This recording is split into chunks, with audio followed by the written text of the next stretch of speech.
Guys, welcome back to another video on this channel, and today we're going to look into the proof of the quadratic formula. So we know that the general expression for a quadratic equation is ax squared plus bx plus c, and that's equal to 0, right? And so now we have to isolate x basically, so have x on one side and everything else on the other side. So we can see c here is just a constant, it has nothing to do with a, so I can just subtract c from both sides to take it to the other side, so like that. So positive c becomes negative c, right? And so now we can see that a over here, x squared coefficient is a. We don't want that, we want x squared's coefficient to be 1, and you'll understand why in just a second.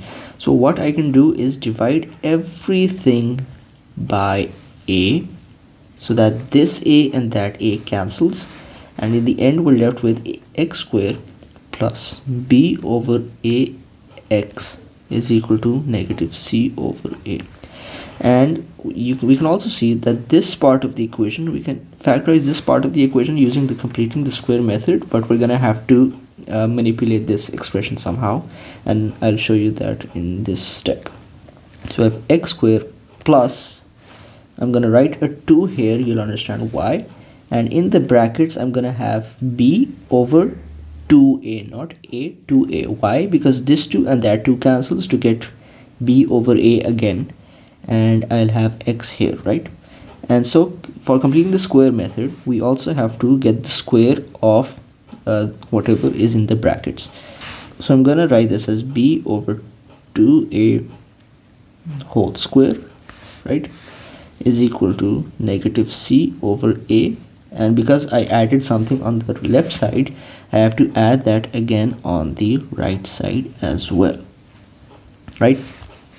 And so now we can see that the left hand side is a perfect expansion of the term a plus b whole square, and you're welcome to fact check this, but this is how it goes, right?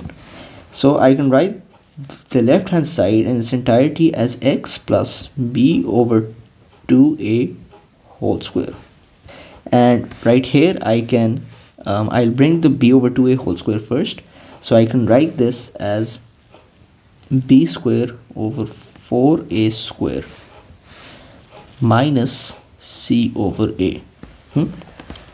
And so now I can multiply the c over a with 4a over 4a, so that I have a common denominator, which comes out to be b square minus 4ac whole over 4a square, and I'll write the left hand side as well, x plus b over 2a whole square. And so now we can see we have a square on one side and nothing on the other, and so we can take the square root over here to cancel out the square, and we also are gonna have to take the square root on this side as well, while remembering to have a plus minus sign as well, right? And so this square and that square cancel, this square root and that square root cancel, so we get x plus b over 2a is equal to plus minus the under root of b square minus 4ac, and you can see that 4a square is actually a good square, is a perfect square actually, so we can just write that as 2a, right? And so now we're really close. In fact, in the next step we're gonna have a quadratic formula. So I'm gonna take b over 2a to the other side, so we're gonna have plus minus under root b square minus 4ac over 2a minus, write this in red, b over 2a. And so now I can just write this in a better way, and so we have x is equal to negative b plus minus the under root of b square minus 4ac whole over 2a. And so here I have just proved the quadratic formula for you guys. Thanks for watching, and I'll see you in another video.